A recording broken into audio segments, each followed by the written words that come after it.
दुश्मन की गोलियों का हम सामना करेंगे। आज़ाद ही रहे हैं, आज़ाद ही रहेंगे। ऐसी विचारधारा के समर्थक अमर शहीद चंद्रशेखर आज़ाद का जन्म 23 जुलाई 1906 को अलीराजपुर जिले, जो मध्य प्रदेश में है, के भावरा ग्राम में हुआ था। इनके पिता पंडित सीताराम तिवारी मूल रूप से उन्नाव जिले, जो उत्तर प्रदेश में है, के बदरका ग्राम के रहने वाले थे। इनकी माता जगरानी देवी थी। ये बचपन से ही न्यायप्रिय व उच्च विचारों वाले थे। चंद्रशेखर का विद्यार्थी जीवन 5-6 वर्ष की अवस्था से आरंभ हो गया था। ये अपने बड़े भाई सुखदेव के साथ गांव की पाठशाला में पढ़ने जाते थे। जब ये 14 वर्ष के हुए तो माता पिता से काशी जाकर शिक्षा ग्रहण करने का आग्रह किया, परंतु माता पिता की अनुमति न मिलने पर बिना बताए ही अध्ययन हेतु काशी चले गए। इनकी शिक्षा की व्यवस्था काशी के दानी धर्मात्माओं द्वारा विद्यालय को दिए जा रहे अनुदान से हुई। चंद्रशेखर बनारस में संस्कृत का अध्ययन कर रहे थे। उसी समय दिसंबर 1917 में अंग्रेजी शासन द्वारा रॉलेट एक्ट लाया गया। इस एक्ट द्वारा क्रांतिकारियों के दमन हेतु कानून बनाया गया था। गांधी जी के नेतृत्व में पूरे देश में रॉलेट एक्ट का विरोध हो रहा था। बैसाखी के दिन 13 अप्रैल सन 1919 को रॉलेट एक्ट के विरोध में अमृतसर के जलियांवाला बाग में एक सभा हो रही थी। इस सभा में बच्चे, बूढ़े और युवक सभी शामिल थे। सभा के दौरान जनरल डायर ने निहत्थे और शांतिपूर्ण सभा कर रहे लोगों पर हथियारबंद सैनिकों को गोली चलाने का आदेश दे दिया, जिससे सैकड़ों लोग हताहत हुए। पंजाब की इस घटना की जानकारी चंद्रशेखर को समाचार पत्रों से मालूम हुई। अंग्रेजी शासन के इस अत्याचार के विरुद्ध किशोर चंद्रशेखर का खून खौल उठा। इन्होंने अंग्रेजी सरकार द्वारा अपने देशवासियों पर किए जा रहे अत्याचारों का प्रतिशोध लेने की मन में ठान ली। इस समय चंद्रशेखर की अवस्था मात्र 14 वर्ष की थी। सन 1921 में गांधी जी के असहयोग आंदोलन के चलते पूरे देश में अंग्रेजी शासन के विरोध की लहर फैल गई।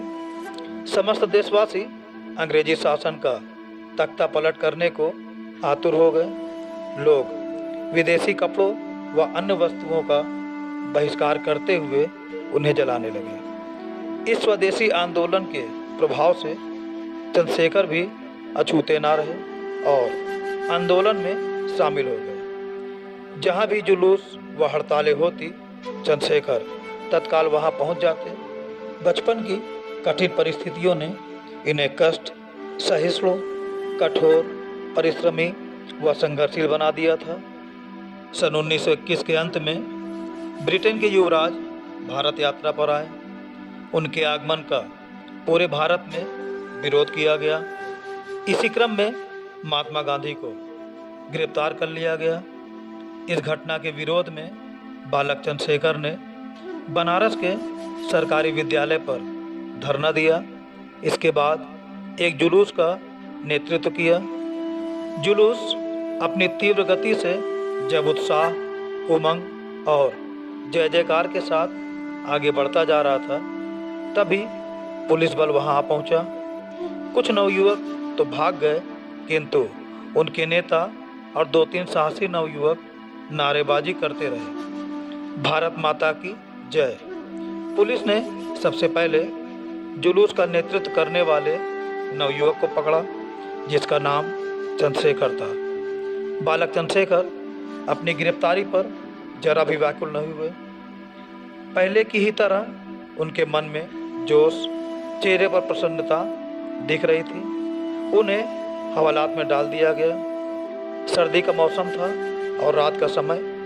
हाड़ कपा देने वाली इस ठंड में पुलिस अधिकारी ने उन्हें ओढ़ने के लिए कंबल तक नहीं दिया, ताकि बालक ठंड से विचलित होकर उससे क्षमा मांगे। किंतु ऐसा कुछ भी नहीं हुआ। रात के 2 बजे जब पुलिस अधिकारी बालक चंद्रशेखर को देखने पहुंचा तो देखकर स्तब्ध रह गया।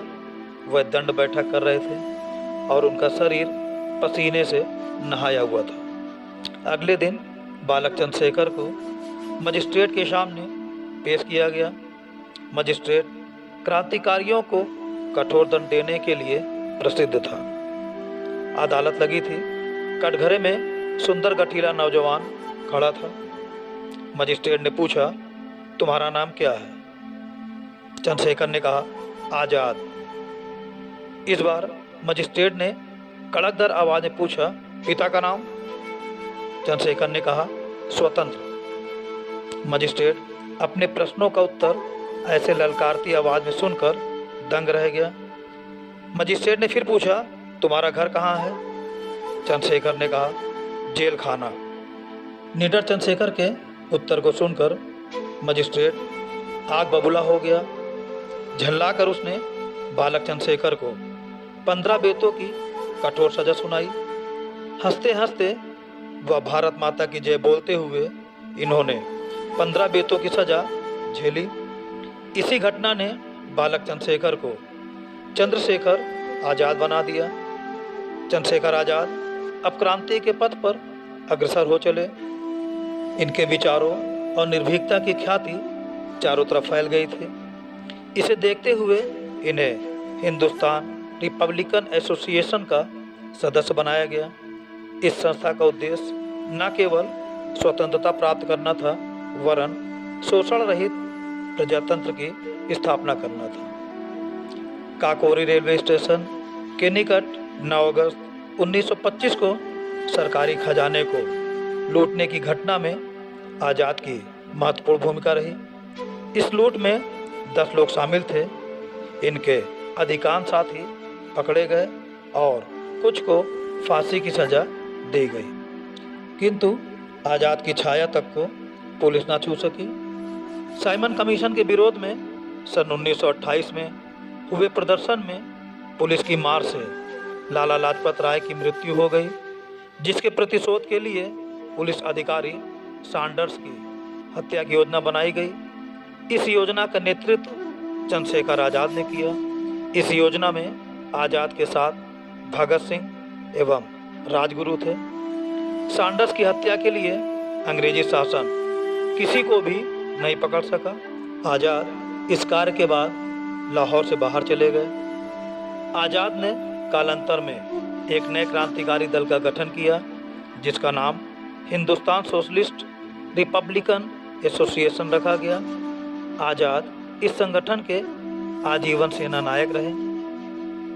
वह सदैव अंग्रेज सरकार की आंख के किरकिरी बने रहे, किंतु अंग्रेज सरकार उन्हें कभी पकड़ न सकी। वह क्रूर शुक्रवार का दिन 27 फरवरी सन 1931 को आया, जब आज़ाद अल्फ्रेड पार्क प्रयागराज में अपने क्रांतिकारी साथियों के साथ मंत्रणा कर रहे थे।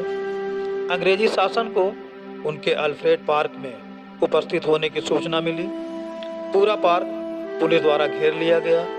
चारों तरफ से गोलियां चल रही थी। आज़ाद ने भी प्रत्युत्तर में गोली चलाई।